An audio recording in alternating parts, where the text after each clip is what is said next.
Bien, dans cette leçon, nous allons parler d'un effet très important.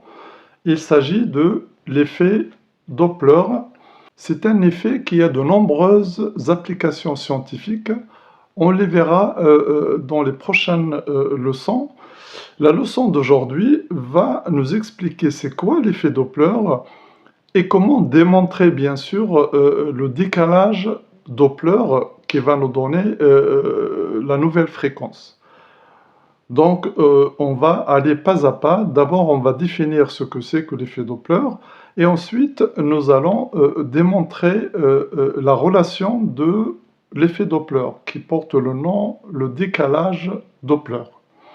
Mais tout d'abord, écoutez les sons qui vont suivre, et on donnera la définition générale juste après.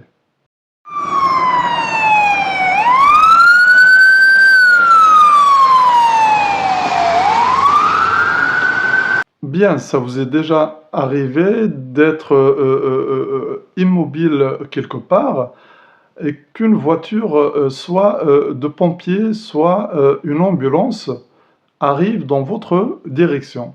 Donc, qu'est-ce qui se passe? Eh bien, le son, vous voyez, le son qu'on entend, on a l'impression que sa fréquence change.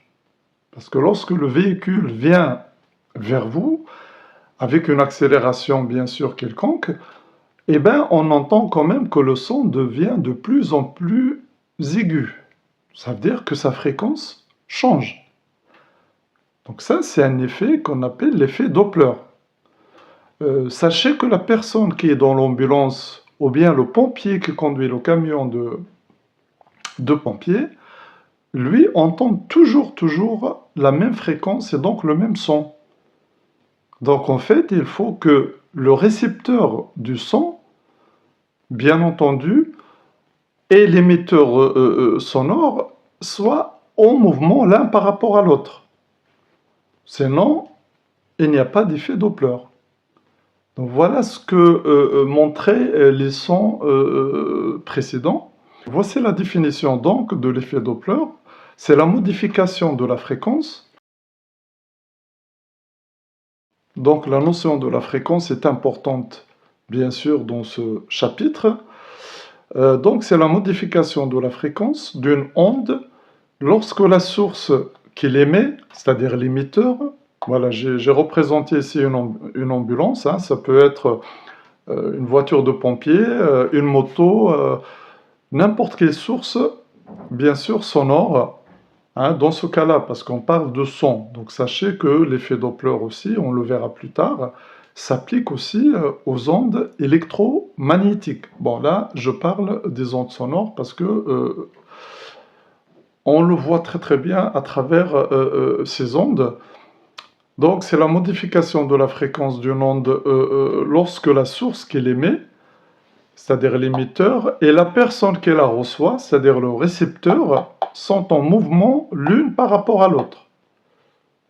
Ou bien le récepteur est immobile, et dans ce cas-là, c'est l'émetteur qui bouge, ou bien l'émetteur, bien sûr, est immobile, et c'est le récepteur qui se déplace, ou bien les deux. Donc sachez que nous allons partir de ce schéma hein, pour démontrer le décalage Doppler, et ensuite on va généraliser sur, bien sûr, des mouvements quelconques, c'est-à-dire de l'émetteur par rapport au récepteur. Donc on le verra à la fin du chapitre. Donc maintenant, pour définir le décalage Doppler, donc que représente le décalage Doppler qu'on va démontrer et que parfois on vous demande de le démontrer? Le décalage Doppler, en fait, c'est un delta F, c'est une variation de la fréquence qui est égale à la fréquence du récepteur moins la fréquence de l'émetteur. C'est-à-dire que l'émetteur émet une fréquence FE que le conducteur entend, vous voyez, et le récepteur, il va bien sûr recevoir une onde de fréquence différente que je peux noter FR. Donc vous voyez, FR et FE sont différentes. Lorsqu'il y a bien sûr mouvement entre l'émetteur et le récepteur. Et le décalage Doppler, c'est cette relation-là. Donc c'est cette relation qu'on va démontrer. Et on va trouver son expression, bien entendu, en fonction de la vitesse, bien sûr, de la source sonore et de la vitesse, bien sûr, des ondes sonores. Sachez que ça, V, c'est la vitesse, bien sûr, du véhicule. Et sachez que les ondes, bien sûr, se déplacent avec une célérité que je peux appeler C. Vous voyez, la célérité, bien sûr, des ondes sonores. Donc, bien entendu, les deux vitesses ne sont pas identiques.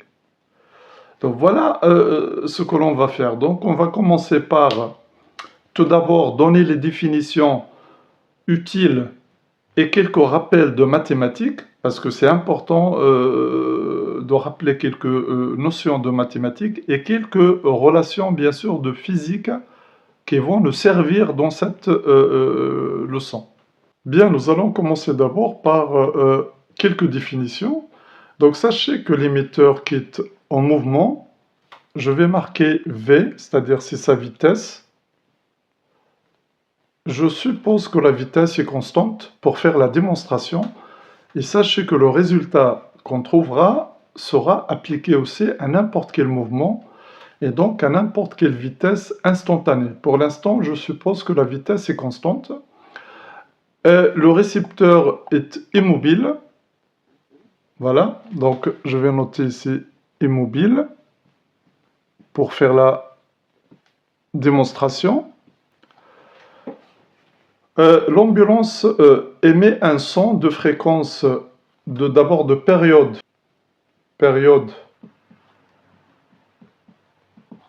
TE et de fréquence FE. Bon, ça, ce sont les caractéristiques du son émis par l'ambulance. Et sachez qu'une relation importante entre ces deux grandeurs physiques, c'est que la fréquence, bien sûr, c'est l'inverse de la période. Donc sachez, ici j'ai des secondes, et là j'ai des hertz pour les unités. V, c'est la vitesse V, vitesse de l'émetteur. Donc je vais pas mettre, donc je vais marquer E. À chaque fois je mets E, ça veut dire émetteur. R, récepteur. C, c'est la vitesse, bien sûr, de propagation des ondes sonores. Donc C, je mets des ondes comme ça là qui se déplacent vers le récepteur et se déplacent avec une célérité C. Donc C, je peux noter célérité, si vous voulez, célérité des ondes sonores. Dans ce cas-là, si on travaille sur les ondes électromagnétiques, ben, ça sera la célérité, bien sûr, des ondes électromagnétiques. Donc sachez que l'effet Doppler s'applique, bien sûr, et concerne toutes les ondes, que ce soit mécanique ou bien électromagnétique.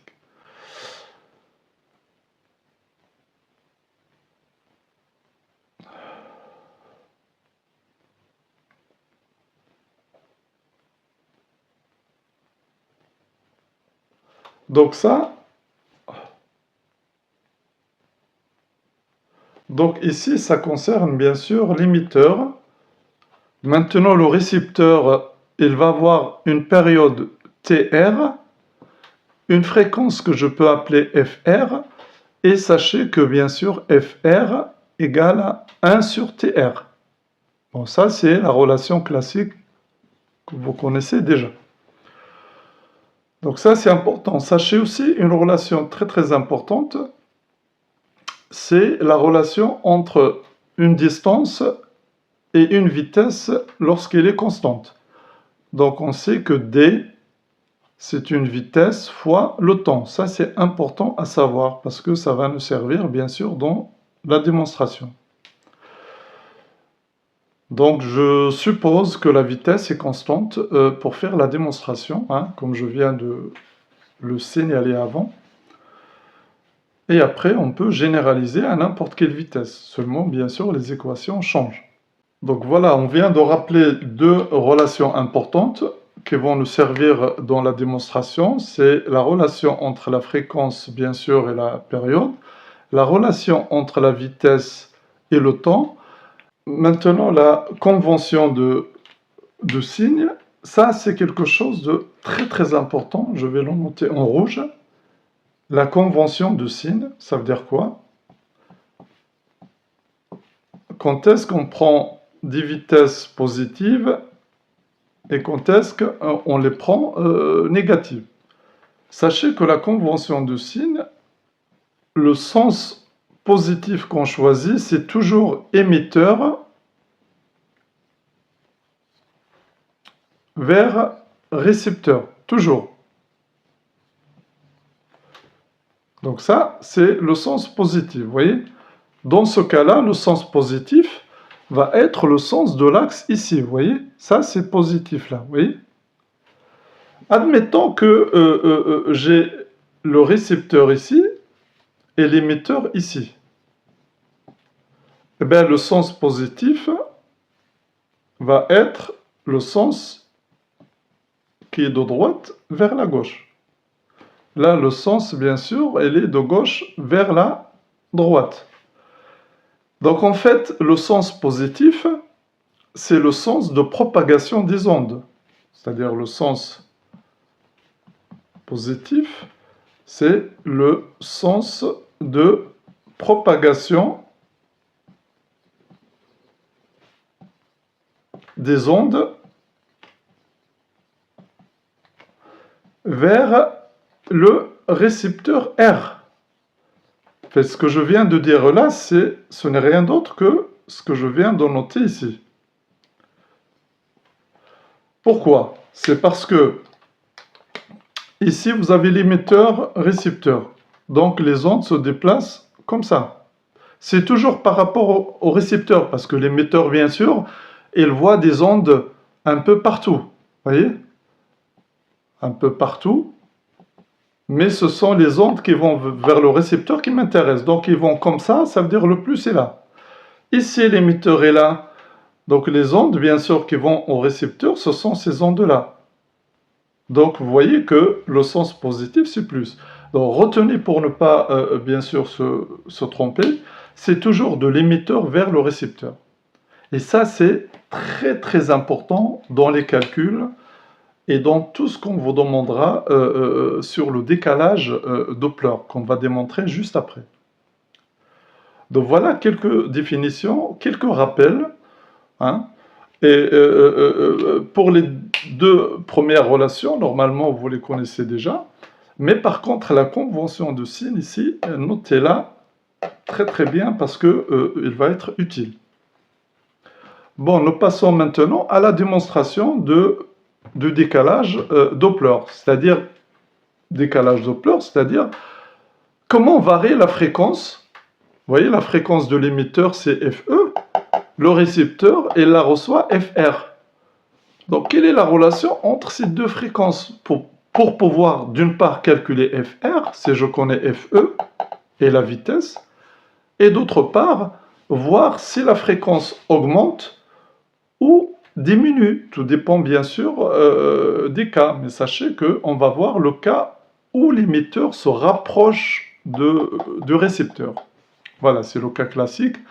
Et de ce cas, on va généraliser, bien sûr, la loi ou la relation qu'on va démontrer. Bien, pour démontrer le décalage Doppler, je reprends le schéma que j'ai déjà... 1, 2, 3. Bien, pour la démonstration du décalage Doppler, je reprends le schéma précédent. Donc, j'ai l'ambulance qui avance avec une vitesse constante V.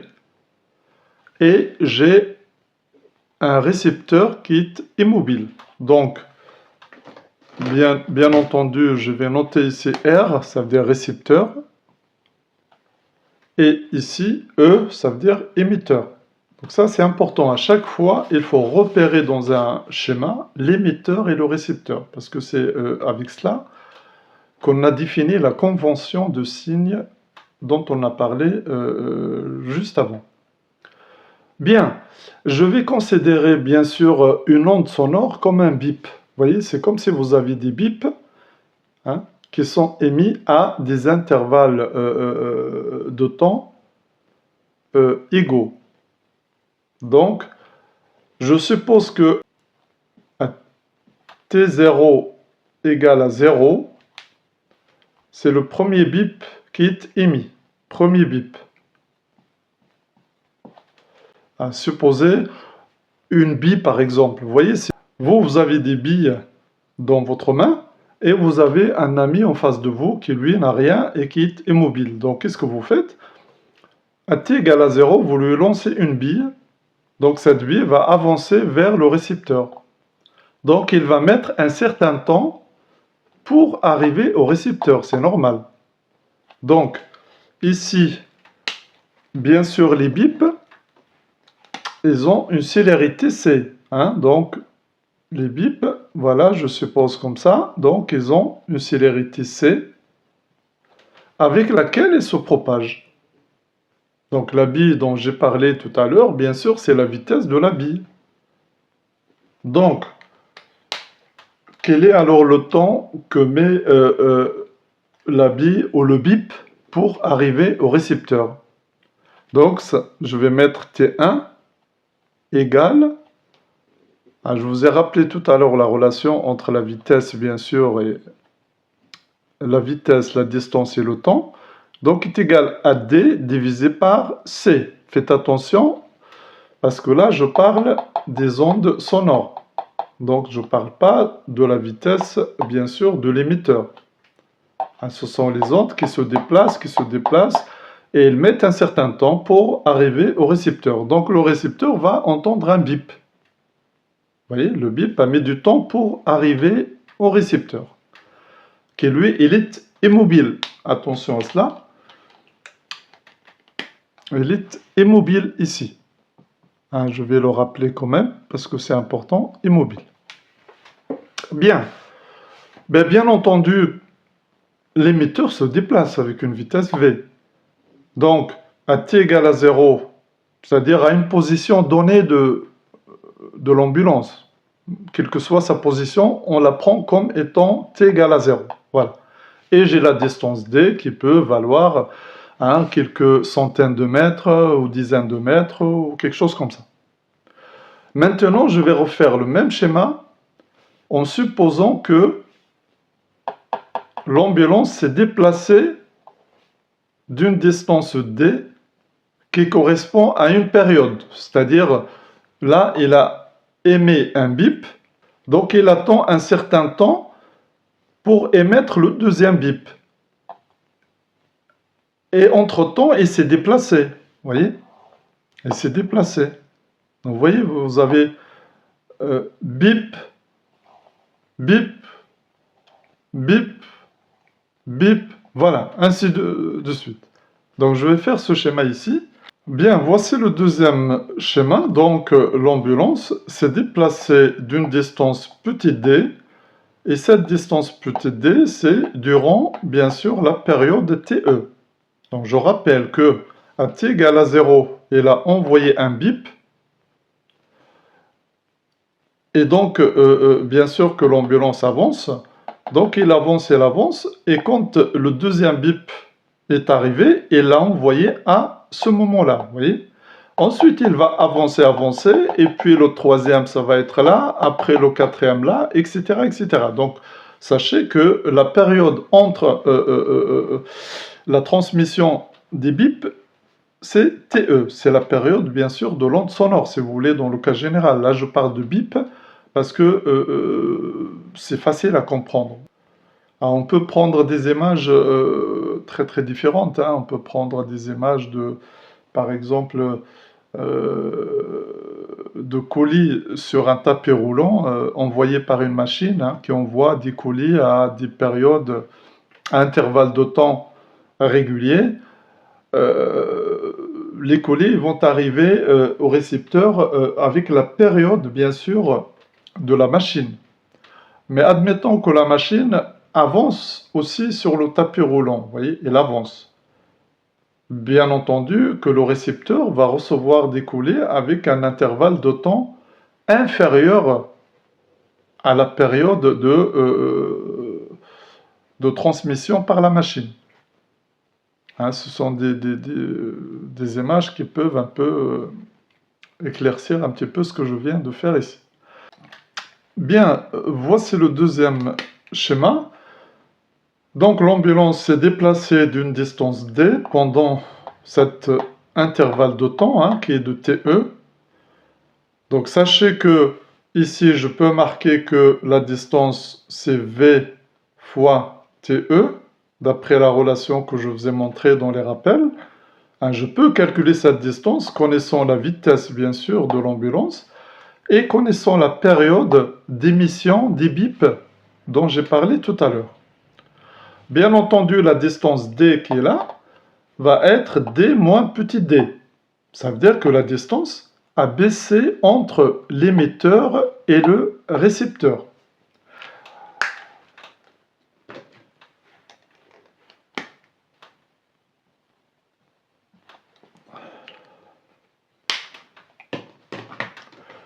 En fait, c'est à ce niveau-là qu'il faut bien être attentif parce que c'est là où la démonstration, bien sûr, se fait, vous voyez.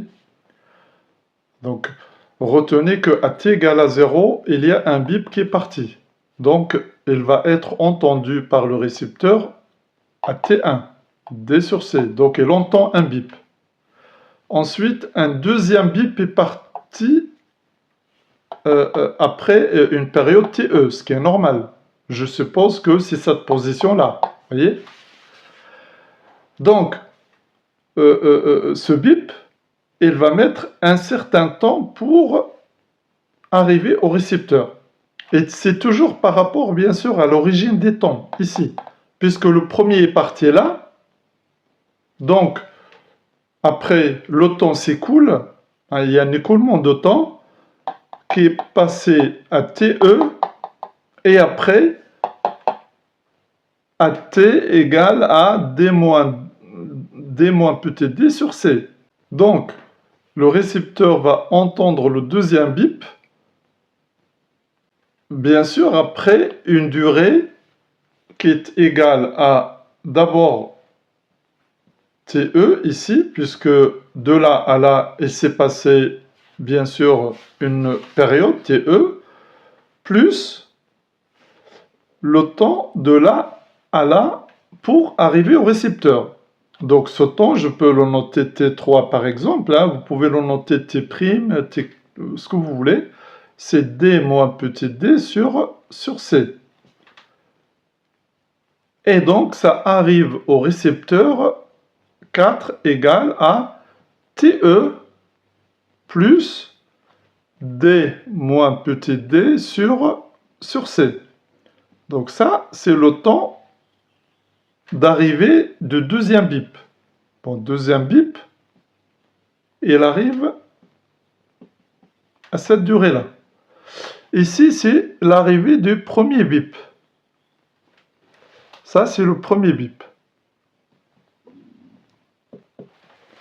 Ce que vous devez retenir, c'est que on a pris deux positions. La position 1, c'est à t égale à 0. Et la position, bien sûr, numéro 2 de l'ambulance, c'est lorsque le temps s'est écoulé d'une période. Voilà, c'est marqué ici. Et avec cela, on va calculer, bien sûr, la durée ou le temps global d'arrivée du deuxième bip au récepteur. C'est ce qu'on vient de faire ici. Donc, vous voyez, vous avez TE plus tout ça. Ça n'est pas que cette partie-là. Ça n'est pas que cette partie-là. Pourquoi? Parce que depuis le départ du premier bip, le récepteur a attendu, bien sûr, cette durée aussi. Parce qu'il y a TE plus tout ça pour, bien sûr, recevoir le deuxième bip. L'essentiel de la démonstration, c'est ici. Donc, retenez que l'origine des temps, c'est à t égale à 0. Et à partir de ce temps-là, on calcule bien sûr la durée globale d'arrivée du deuxième bip. Vous voyez, de là jusque là, pas que de là jusque là. C'est ça l'erreur qui arrive très très fréquemment. C'est-à-dire qu'on oublie ce qui s'est passé avant. Mais là aussi, c'est un temps, vous voyez, d'attente, hein, de recevoir le deuxième bip. Donc, le récepteur reçoit le premier bip à cet instant, le deuxième à cet instant. Donc ça veut dire quoi? Ça veut dire que le temps qui est passé entre le premier bip et le deuxième bip, c'est la période TR de récepteur, bien sûr, pas la période de l'émetteur. Donc, je vais marquer. Donc, TR, c'est-à-dire la période de récepteur, va être T4 moins T1. Donc, c'est égal à quoi? T4, c'est TE, plus, vous voyez, D moins D sur C, je peux l'écrire D sur C, moins, petit d, on a trouvé que c'est VTE sur C. Vous voyez, j'ai mis A plus B sur C, je l'ai écrit A sur C plus B sur C. Sauf là, j'ai le moins, mais je peux mettre un moins ici si vous préférez. Et là, j'ai un moins. Voilà, j'ai écrit ça sous cette forme-là parce que ça m'arrange. Vous voyez ça? Et j'ai remplacé petit d par V fois TE. Là. Moins, bien entendu, T1, c'est D sur C. Vous voyez? D sur C. Donc, qu'est-ce qu'on va faire? On va simplifier par D sur C. Voilà. Et donc, la période va s'écrire TR égale, je peux mettre TE en facteur, comme ça, facteur de 1 moins V sur C. Donc, voilà la période au niveau du récepteur. Donc, vous voyez que c'est très simple. Regardez, remarque. Remarque, si le véhicule ne se déplace pas, ça veut dire V égale à 0. Donc V égale à 0 ici, cette quantité devient nulle, et donc j'ai TR égale à TE. Donc ça, c'est dans le cas où la source ne bouge pas, si vous voulez. Vous voyez, la source émettrice des ondes sonores ne bouge pas.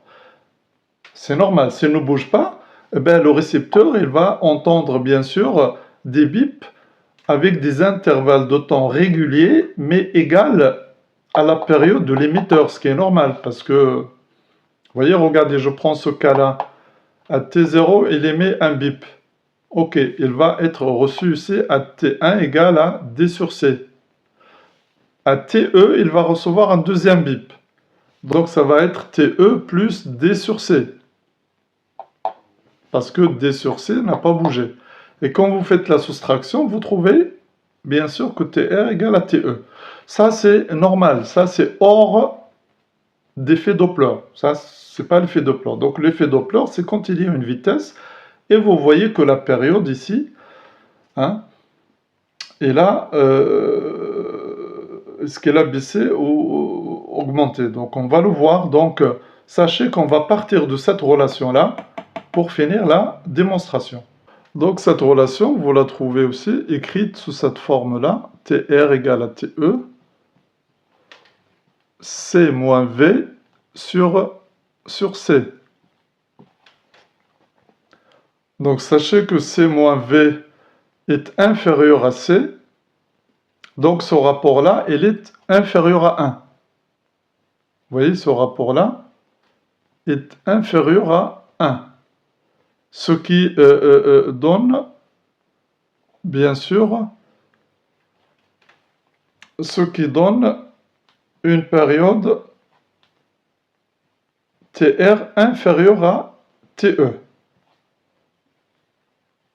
Ça, c'est normal. Pourquoi? Parce que l'émetteur avance vers le récepteur. Donc, bien sûr que le temps entre deux bips va être plus faible que si l'émetteur était immobile ou qu'il allait dans le sens contraire du récepteur. Donc ça Ça paraît logique, oui, c'est logique. Bon, maintenant, ce qui m'intéresse, ce sont les fréquences. Donc, on va utiliser les relations, bien sûr, que je vous ai rappelées, hein.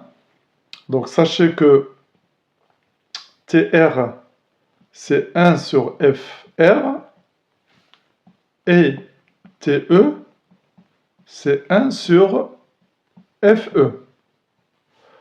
Bon, cela donne 1 sur FR égale à 1 sur FE, facteur de 1 moins V sur C. Si je reste sur cette écriture, pas celle-là, mais c'est la même chose, vous voyez? Ou bien 1 sur FR égale à 1 sur FE, facteur de C moins V sur C. C'est j'utilise cette expression-là. Bon, maintenant, il suffit d'inverser, hein, ce qui donne maintenant la relation finale. Vous voyez, j'inverse ça, ça et ça. Vous voyez? Donc, ça me donne FR égale à FE multiplié par C sur C moins V. Donc, j'ai utilisé ici A égale à B fois C. Donc, si je prends A moins 1 égale à B fois C le tout moins 1, ce qui me donne B moins 1 fois C moins 1. C'est-à-dire j'inverse ça, ça et ça. Voilà, c'est ça la relation mathématique qui me permet de faire ça. Bien sûr qu'on peut démontrer aussi cette relation différemment. Si vous avez A sur B égale à C sur D, donc vous avez A fois D égale à B fois C.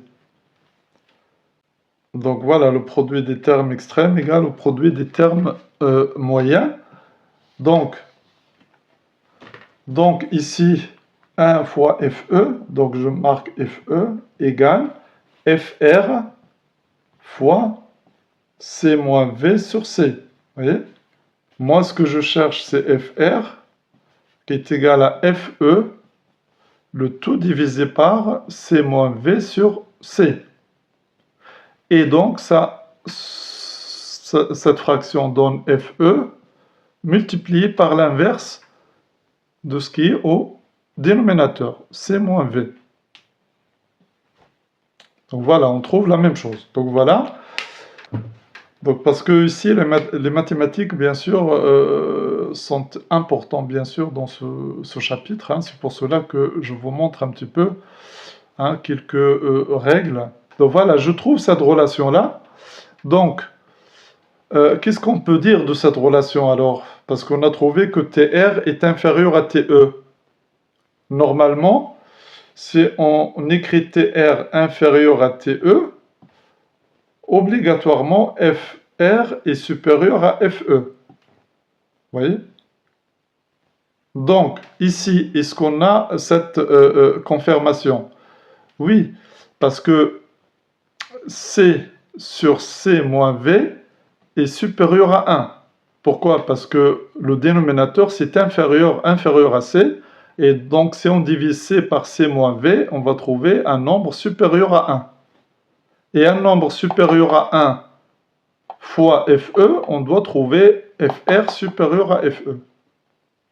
Donc, C sur C moins V est supérieur à 1.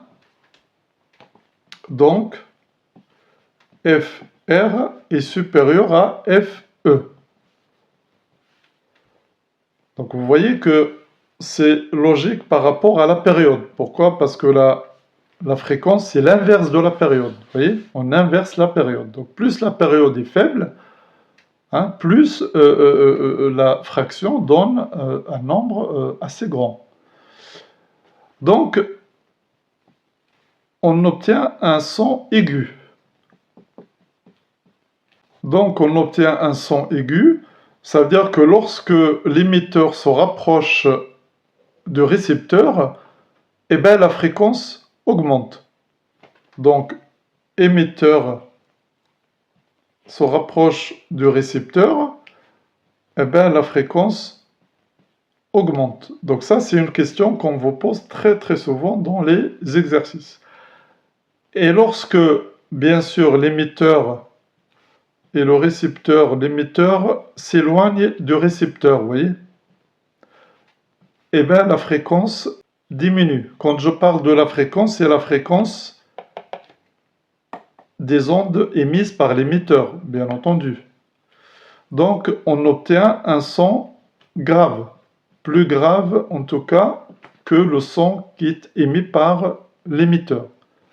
L'expression qui relie la fréquence récepteur et la fréquence émetteur. Donc, on a dit que lorsque l'émetteur se rapproche, bien sûr, du récepteur, le récepteur étant immobile, eh bien, la fréquence, bien sûr, reçue par le récepteur, elle est supérieure à la fréquence, bien sûr, des ondes émises par l'émetteur. Donc souvent, on vous demande, bien sûr, de donner l'expression du décalage Doppler. Donc, regardez, on va le faire ensemble. Donc, FR égale à FE. Ici, je vais écrire cette relation, bien sûr, sous la forme 1 sur 1 moins V sur C, comme ça. J'ai C sur C moins V. J'ai divisé, bien sûr, C ici par C, et tout ce qui est en bas par C aussi. Donc, en haut, ça me donne 1, et en bas, ça me donne C sur C, c'est 1, moins V sur C. Vous voyez? Donc voilà, si vous voulez passer de là à là, voilà comment il faut faire. Et cette mathématique, il faut savoir la faire. Comme ça, vous pouvez passer soit de cette expression à celle-là, soit l'inverse. Donc nous avons noté que le décalage Doppler,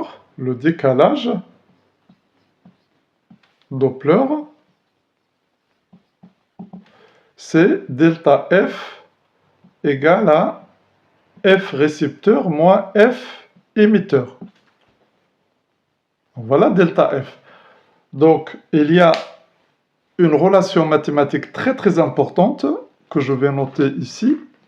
Sachez que si vous avez 1 plus epsilon puissance n, cette relation, je l'ai déjà donnée dans d'autres leçons. Lorsque epsilon est très inférieur à 1, c'est-à-dire très très faible par rapport à 1, eh bien, on fait ce que l'on appelle en mathématiques un développement limité d'ordre 1. C'est-à-dire que 1 plus epsilon puissance n, on peut bien sûr développer ça bien sûr à l'ordre 1 en écrivant 1 plus n epsilon. Et vous voyez que cette relation, elle est très très importante.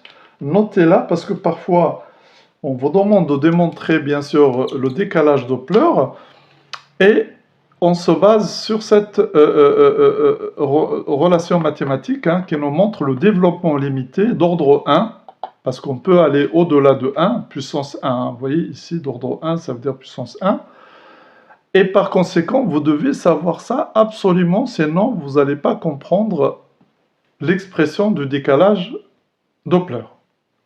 Bien, maintenant qu'on a cette règle, regardez V normalement sur C. Vous voyez, V sur C est très très inférieur à 1. Sachez que si on prend les ondes sonores, bien sûr, elles se déplacent 340 mètres par seconde. 340 mètres par seconde. Si l'émetteur se déplace à 20 mètres par seconde ou 10 mètres par seconde, vous voyez que quand même il y a une grande différence entre les deux vitesses. Alors si on parle bien sûr d'ondes électromagnétiques, c'est encore plus flagrant, parce que c'est 3,10 puissance 8 mètres par seconde. Vous imaginez, ça veut dire 300 000 km par seconde.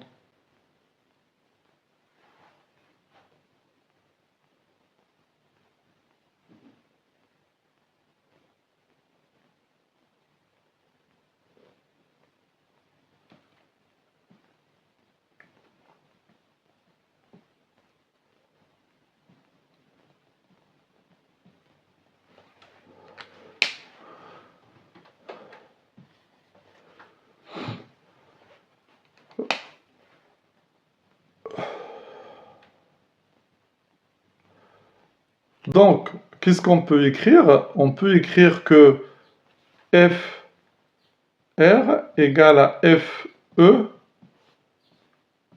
1 moins V sur C puissance moins 1. Vous voyez cette écriture qui est là, je peux mettre le dénominateur puissance moins 1. Donc vous voyez que je me rapproche de cette approximation mathématique. Epsilon, bien sûr, c'est V sur C. Ici, plus ou moins, peu importe, c'est pareil. Et j'ai le 1. Donc ça me donne quoi ça? Ça me donne FR égale à FE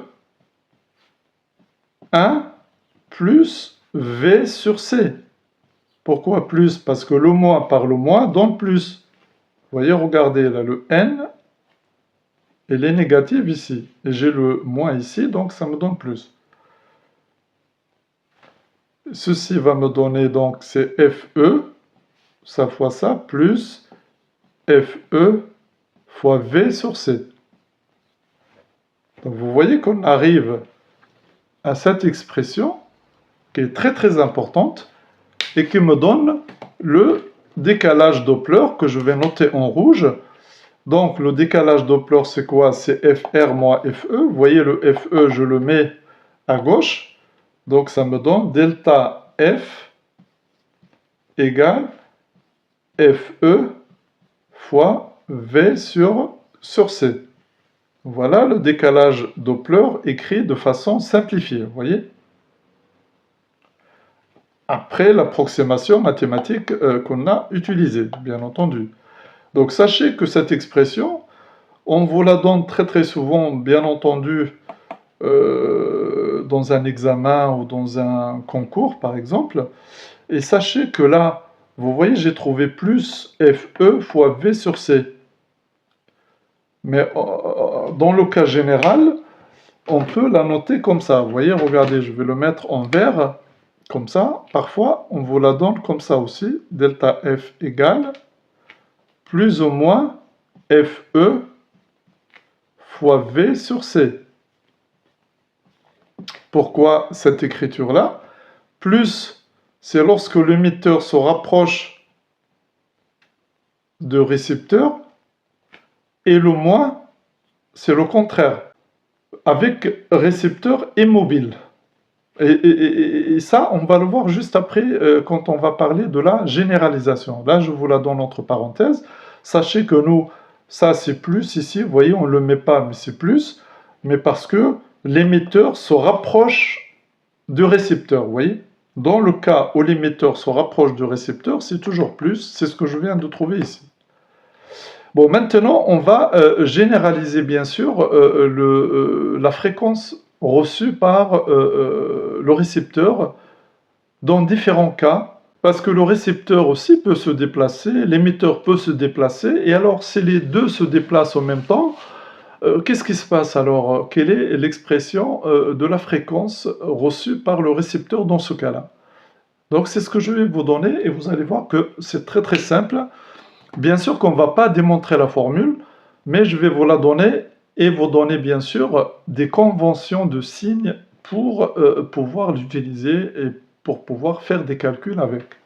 Bien, maintenant, la convention de signes va être très très importante. Sachez que cette relation concerne, regardez, je vais marquer émetteur comme ça, récepteur comme ça. Donc l'émetteur va vers le récepteur. Donc le sens positif, bien sûr, c'est le sens qui est là, positif. Donc le sens positif, c'est toujours émetteur-récepteur. Si maintenant l'émetteur, il est là, le récepteur toujours à sa place immobile, mais par contre, la vitesse est dirigée dans ce sens. Sachez qu'on a dit que le sens positif, c'est toujours émetteur-récepteur. Attention, toujours de l'émetteur vers le récepteur, ou si vous préférez, c'est le sens, bien sûr, des ondes que reçoit le récepteur. Donc, dans ce cas-là, il les reçoit dans ce sens-là, vous voyez? Ici, c'est pareil, vous voyez? Donc, vous voyez le sens positif, ça c'est important. Donc vous voyez que maintenant le V ici, on va le prendre comme étant inférieur à 0. Ici le V était supérieur à 0. Vous voyez, dans ce cas-là, V est supérieur à 0. Donc si V est inférieur à 0, vous voyez là, ici, le moins par le moins, ça va donner plus. Donc je vais l'écrire. Donc FR égale à FE 1 sur 1 moins. Vous voyez, si je marque moins V ici, puisque V est négatif, on va croire que c'est positif. Donc je vais mettre valeur absolue sur C, comme ça. Et ça me donne quoi ça? Ça me donne FR égale à FE 1 sur 1 plus V sur C. Sachez que parfois vous trouvez comme ça cette expression-là, et dans ce cas-là, V c'est la valeur absolue bien sûr de la vitesse qui était négative. Parce que si la vitesse par exemple vaut moins 20 par exemple mètres par seconde, et bien là je trouve plus 20 sur 350. Mais moi je mets la valeur absolue juste pour éviter la confusion. Et si j'applique maintenant l'approximation mathématique, ça va s'écrire comme ça, ici, vous voyez, V sur C. Donc je peux garder valeur absolue, ou bien je peux mettre V supérieur à 0 dans ce cas-là, vous voyez, moins 1. Donc ça va donner 1 moins V sur C. Et donc, le décalage Doppler delta F va être FR moins FE égale à moins FE fois V sur C. Donc vous voyez, voilà le moins dont j'ai parlé juste avant. Vous voyez qu'il vient du fait que la vitesse elle est négative parce qu'il y a éloignement bien sûr de l'émetteur par rapport au récepteur, et ça vient bien sûr toujours de la formule qu'on a démontrée. C'est-à-dire qu'il n'y a que cette formule que vous devez savoir démontrer, celle-là, et de celle-là on peut déduire toutes les autres. Vous voyez?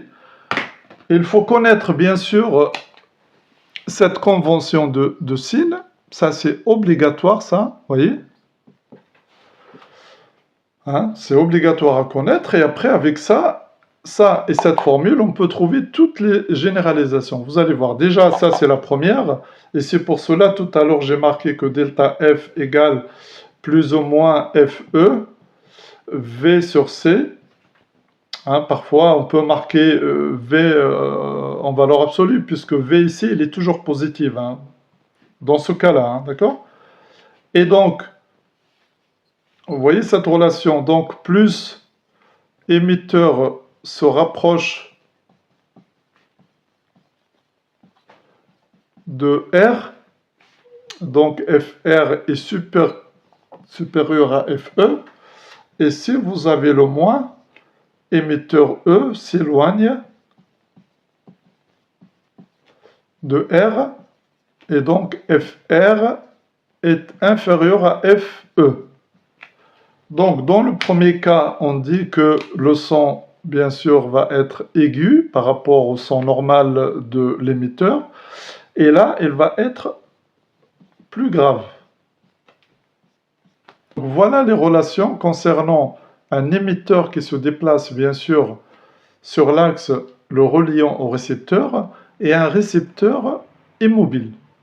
Maintenant, on va voir le cas général. Bien, voici le cas général maintenant, pour un récepteur qui a une vitesse VR et un émetteur VE. Sachez que tout à l'heure, on a trouvé FR égale à FE, C sur C moins V. En fait, ici, c'est émetteur, mais on ne le met pas. Pourquoi? Parce que le récepteur ne se déplace pas, hein, c'est pour cela qu'on ne le met pas. Et là, normalement, c'est moins 0 parce que le récepteur ne se déplace pas. Vous voyez, ici. Donc normalement, voilà ce qu'on a démontré avant, hein, dans dans le cas d'un récepteur immobile et d'un émetteur mobile avec une vitesse VE. Donc sachez que tout ce qui est au dénominateur, c'est émetteur, ça concerne l'émetteur, et tout ce qui est au numérateur, ça concerne le récepteur. Donc partant de là, je vous donne la formule dans le cas général. Il y a moins dans les deux cas. Vous voyez, le moins en bas, on l'a déjà démontré, donc ça pose aucun problème. Ici, c'est moins 0, donc vous remplacez 0 par VR. Et maintenant, on va voir comment utiliser cette formule pour faire les calculs. Donc, il n'y a que cette formule que vous devez savoir. Remarquez que CVR égale à 0, on retrouve la formule qu'on a démontrée. Donc là, je vais vous donner plusieurs cas. Regardez, j'ai émetteur, récepteur. Donc l'émetteur va vers le récepteur comme ça. Ensuite, l'émetteur, récepteur.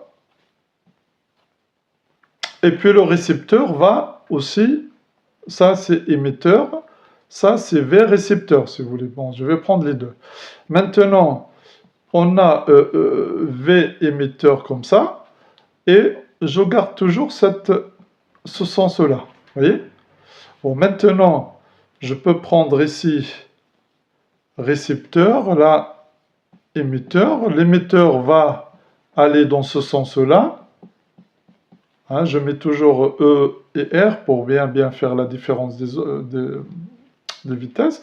Et je peux prendre celui-là qui va comme ça, si vous voulez. Voilà des cas, ça peut être une ambulance, une moto, ça peut être une moto, un train, ça peut être une voiture de course et puis un camion, peu importe. Donc, quelle est la règle principale? Vous voyez? Règle principale, je vais la mettre là, qu'il faut connaître absolument, sinon on ne fait rien du tout. Vous voyez?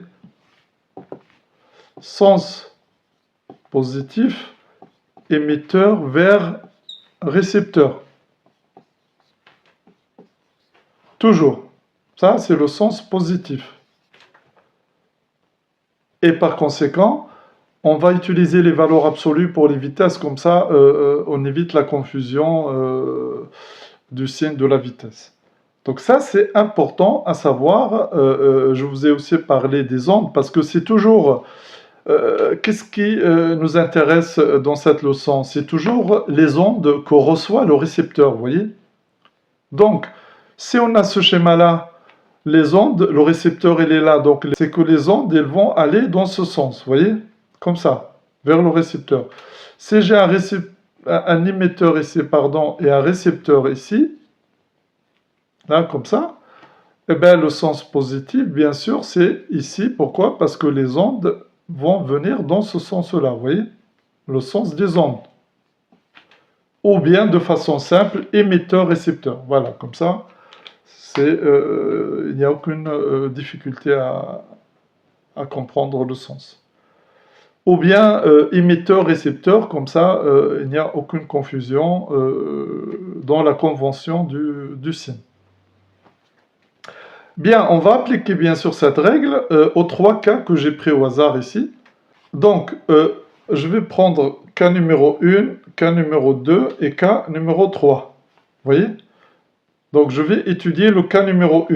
Le cas numéro 1, d'abord sur le sens. Vous voyez que émetteur-récepteur, donc le sens positif, il est comme ça. Vous voyez? Ça, c'est positif comme ça.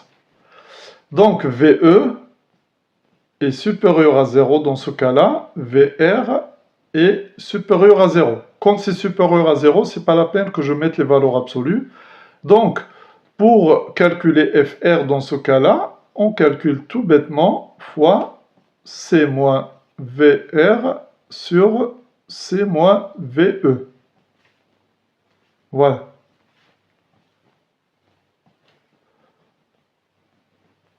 Vous voyez, on peut mettre les valeurs absolues ici, mais ce n'est pas important puisqu'on a dit qu'ils sont supérieurs à 0. Donc là, ça vous donne bien sûr FR, on calcule ça, et après on trouve le décalage delta F égale à FR moins FE. Attention, je ne vais pas vous donner la formule comme tout à l'heure générale de delta F qu'on a trouvée, mais il suffit de calculer la fréquence FR et faire la différence avec la fréquence émetteur qui est donnée dans le sujet de l'exercice, par exemple. Donc, voilà pour le premier cas. Pour le deuxième cas, bon, l'émetteur il est toujours à gauche, récepteur à droite, donc le sens positif c'est toujours le même, c'est celui-là.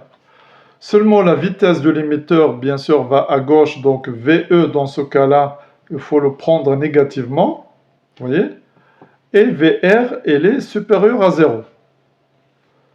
Donc FR égale à FE fois moins VR. Lorsque la vitesse est positive, je ne mets pas les valeurs absolues. Sur C, parce que comme il est négatif, là, moins par moins, ça donne plus. Donc plus VE. Vous voyez?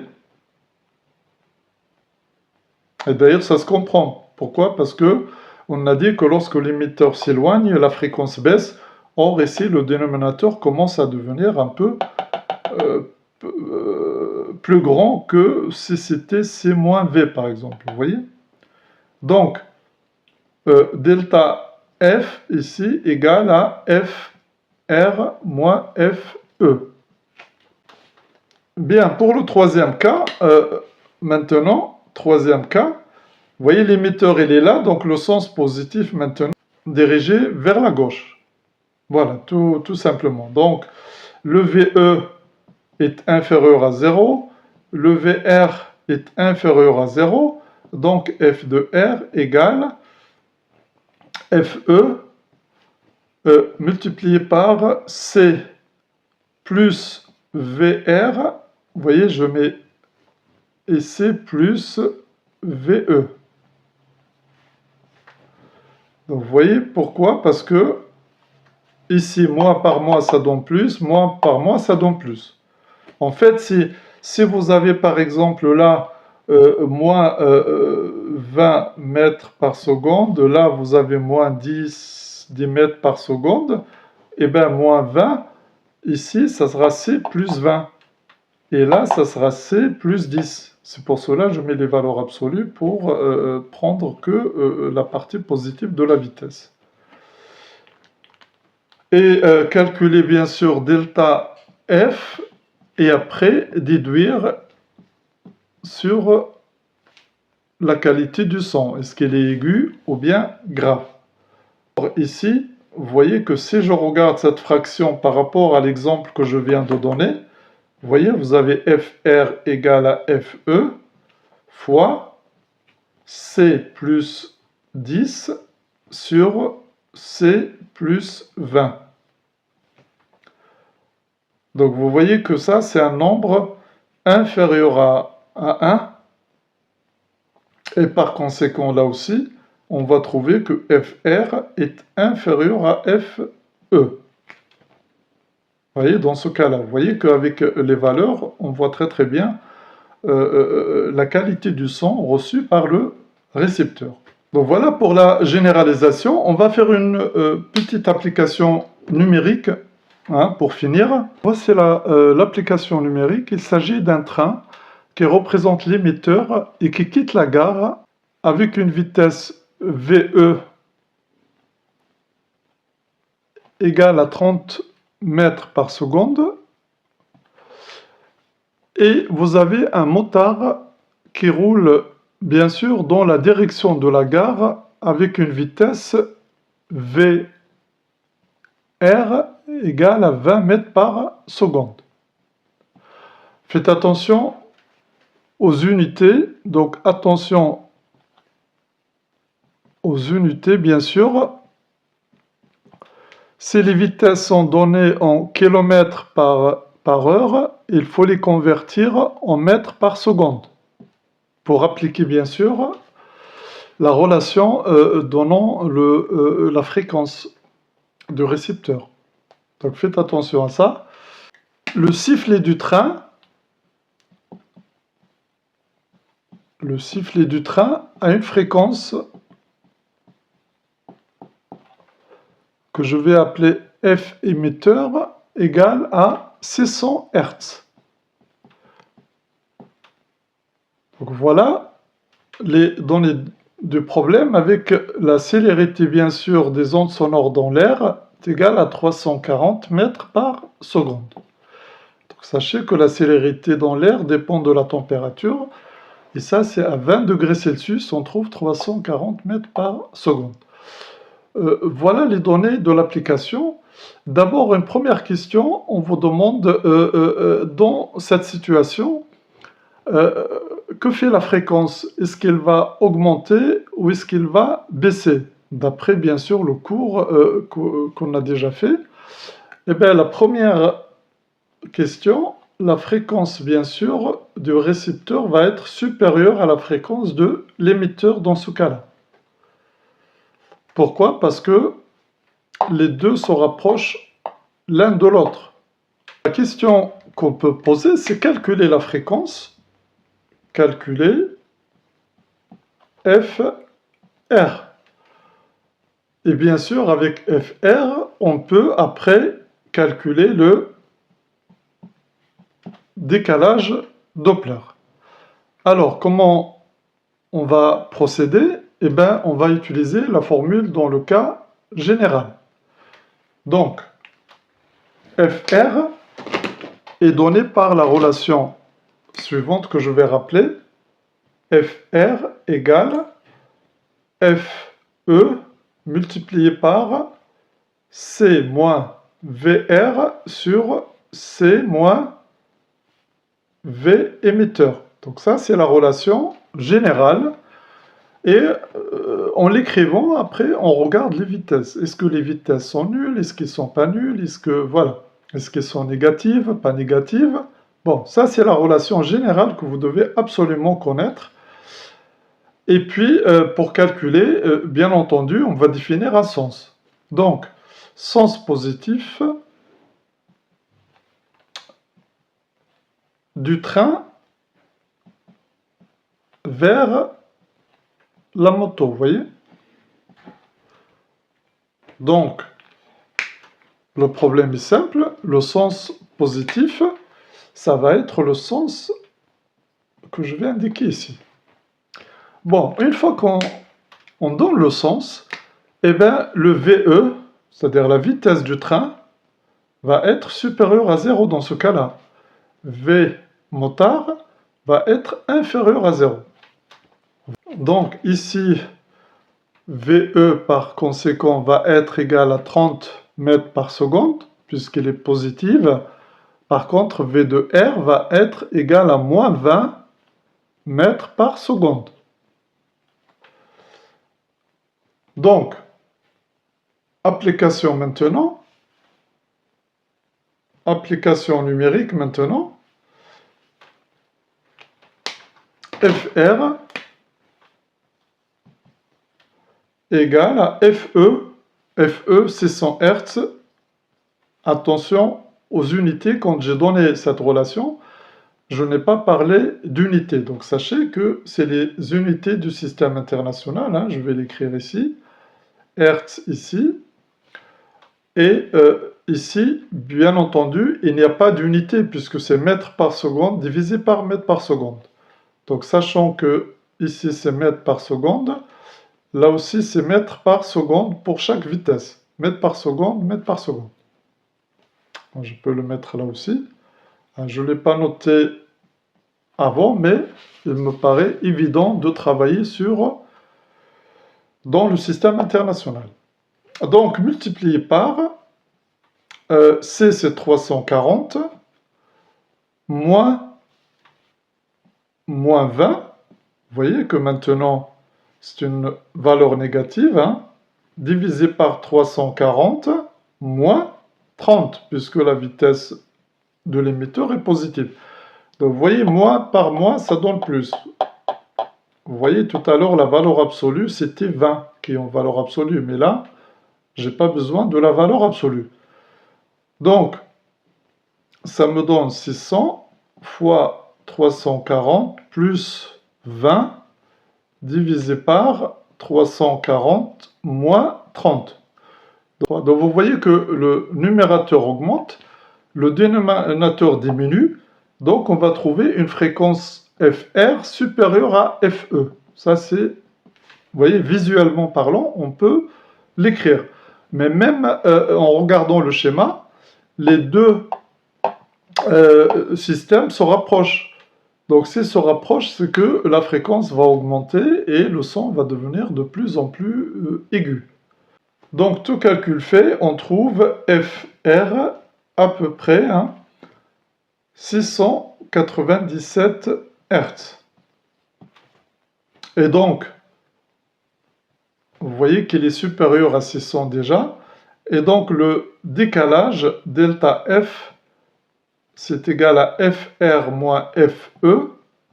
Donc c'est égal à 697 moins 600. Donc est égal à 97 Hz. Voilà le décalage Doppler si on vous demande de le calculer. Donc voilà, c'est une application intéressante de la relation dans le cas général. Je rappelle les règles. Définir d'abord ce que c'est que l'émetteur, ce que c'est que le récepteur, prendre un sens positif qui va de l'émetteur vers le récepteur, et puis écrire bien sûr les vitesses de façon algébrique. Vous voyez, de façon algébrique. Est-ce qu'ils sont négatifs, est-ce qu'ils sont positifs? Et après, vous appliquez la formule générale écrite ici. Donc avec ça, on peut faire n'importe quel exercice. Et je rappelle juste aussi que vous voyez que si je prends la vitesse du motard nulle, c'est-à-dire qu'il est à l'arrêt, eh bien vous voyez que je trouve C sur C moins VE, chose qu'on a trouvée avant, avec un récepteur immobile et puis un émetteur qui se dirige vers le récepteur. Donc voilà pour l'effet Doppler. Sachez que prochainement je ferai des exercices sur ce thème. Et sachez que l'effet Doppler, je vais vous donner juste quelques applications. L'effet Doppler, on l'utilise bien sûr dans les radars, par exemple, sur les routes. Ça, c'est la première utilisation. Deuxième utilisation, on peut aussi l'utiliser dans l'astrophysique, parce que l'univers est en expansion et on peut bien sûr évaluer les distances d'une étoile à l'autre, d'une planète à l'autre, grâce à l'effet Doppler. Une autre utilisation aussi, c'est l'échographie Doppler utilisée dans les hôpitaux, parce que vous avez une sonde d'ultrasons, et puis vous avez des globules rouges dans les vaisseaux, et avec l'effet Doppler, on peut estimer bien sûr la vitesse de ces globules rouges, et par conséquent, bien sûr, l'écoulement du sang dans les vaisseaux sanguins. Et puis d'autres applications. Ça, ce sont les applications déjà principales. On verra toutes ces applications dans des travaux dirigés avec des exercices corrigés et puis commentés aussi. Donc voilà pour la leçon d'aujourd'hui. Bon courage et à la prochaine.